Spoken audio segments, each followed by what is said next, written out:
On Prime Minister Narendra Modi's visit to Laos PDR, Ministry of External Affairs Secretary Jaideep Majumdar said ASEAN leaders appraised India's cooperation in many areas of diverse collaboration as a result of India's Act East policy, and also they appraised very positively India's leadership role in digital public infrastructure and the fact that ASEAN countries can benefit significantly from this. ASEAN leaders and the Prime Minister reviewed our relations, the comprehensive relations that we have with ASEAN.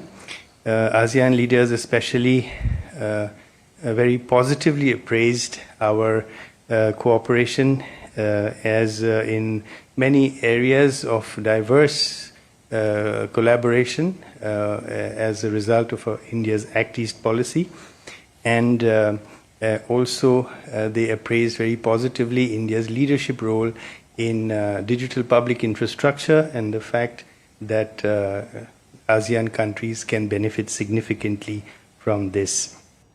All right, to talk more on this, my colleague Meghna Dev joins us live from Laos PDR. Meghna, PM's visit to Laos culminates. He attended ASEAN-India summit yesterday and East Asia summit today. Several meetings were also held on the sidelines.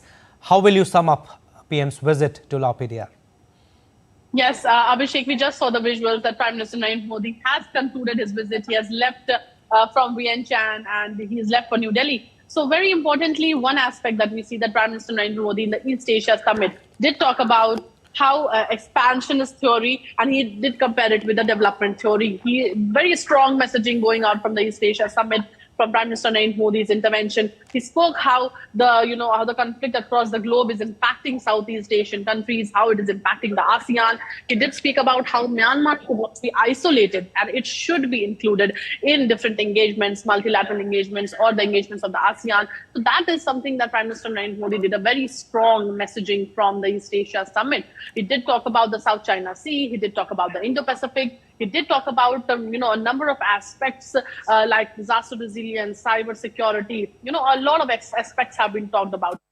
Looking bilaterally, Prime Minister Narendra Modi met the Prime Minister of Laos, Prime Minister Siphandon, and he spoke about different aspects. We saw that the MOUs were signed, MOUs on quick development projects, quick impact projects. Now these projects specifically on the restoration part, specifically on preservation of shadow puppetry, which is a puppetry that happens in the Champasak province for Ramayana. All of these aspects for that also quick impact development projects under the Mekong-Ganga cooperation. The MOU has been signed for that. The defense cooperation MOU has been signed. That brings us a very important point that how India has been constantly reaching out to the ASEAN, and ASEAN countries are reciprocating the same. Secondly, one more aspect that we spoke to the Secretary East on what were the subjects on the table when both the Prime Ministers met, the Prime Minister of India and Prime Minister of Laos PDR. He said, and the major concern that India has in terms of youngsters being duped and lured for fake job brackets and being brought to Laos, Cambodia, Myanmar, and then they're kept hostage. And after that, the governments of the countries have to help to rescue them. That was also something that Prime Minister Narendra Modi brought up in the conversation with the Laos PM, and he also thanked the government of Laos PDR for the help that they have been doing to rescue the Indian youngsters who have been duped in fake job brackets. So these are some of the aspects that have been, constantly being discussed. Very importantly, from the ASEAN summit, Abhishek, we will be seeing the Delhi dialogue very soon. Okay. So that will be coming up next month. So, and when we, the upcoming year, we have the India-ASEAN Year of Tourism. So a lot of engagements we will be able to see in the front, in the India-ASEAN front that will be happening in India. And we will also be seeing that a number of initiatives that have been taken, like workshop on green hydrogen, the 10-pointer proposal that Prime Minister Narendra Modi presented at the 21st India-ASEAN Summit, those will also be implemented, in the upcoming months to come. You spoke about both the summits, ASEAN-India Summit and also East Asia Summit, and also about the bilaterals. But Meghna, India and Laos PDR share great cultural heritage.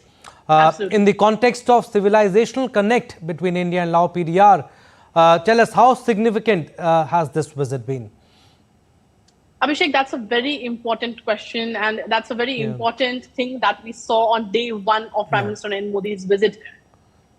50%, or maybe I can say 70% of his engagements were in and around the shared cultural heritage that we have with Lao PDR, Falak Fala, that Prime Minister Narendra Modi saw the Ramayana being enacted. He did see, the Ravan Vadh, the Ravan Vadh part of the Ramayana. He was presented that Buddhist monks did tie a sacred thread on his hand. They were chanting prayers for him. Prime Minister Narendra Modi also announced that how the scholarship under the ICCR will be doubled for the ASEAN region, for people from the ASEAN region to study at the Nalanda University. So these are important aspects in which we see that the India and ASEAN not only connect trade-wise, not only have a comprehensive strategic partnership, not only have, or we can say not only have other linkages in terms of defense cooperation, in terms of quick impact projects of sanitation, education, but a very important aspect is the cultural heritage that we have. And Prime Minister Narendra Modi did also see what the ASI has been doing at the Wat Pho Temple complex in the Champasak province, wherein they have been working since 15 years for the restoration of the Wat Pho Temple complex. And not only in Lao PDR, but what we see in Vietnam, I saw in Vietnam, we saw in Cambodia, we are seeing in Myanmar, in different places, ASI is working for the restoration of the shared cultural heritage that we have. Also, Meghna, last question before we leave you. You spoke about 10-point action plan. How was the reception from ASEAN leaders for 10-point action plan by Prime Minister coming as it did in the 10th year of Act East policy? So very importantly, Abhishek, we see first when we're talking about green hydrogen, workshop on green hydrogen. This is something that the ASEAN countries would also want to, probably have a practice in, or maybe we can say probably have more ground on how green energy, green hydrogen, on these things. While India, we know for that matter, is on path for completing its 500 gigawatt, ambition, or we can say target by 2030. We definitely do see that how India has been constantly helping other countries also to, shift how that shift can take place to green. Besides that, also, we will be seeing startup festivals. We will be seeing youth conclave. We will see scientists, women scientists conclave. We will also see, the Buddhists coming for a conclave to the Nalanda University. We will see more students from the ASEAN countries coming at the Nalanda University. We will have more scholarships for agriculture universities as well. So definitely the 10-point proposal has a lot more in store, and bringing that up since the upcoming month, the Delhi dialogue, it will be commencing. And besides that, a lot of other initiatives that like the startup festival, or probably the youth festival, music festival under the ASEAN will also bring the youngsters closer and forge new cooperation in the sectors, or we can say on the softer side of the corporate areas of cooperation. All right, Meghna, we'll leave it at that. Thank you for inputs. All right, that was Meghna Dev reporting from Lao PDR.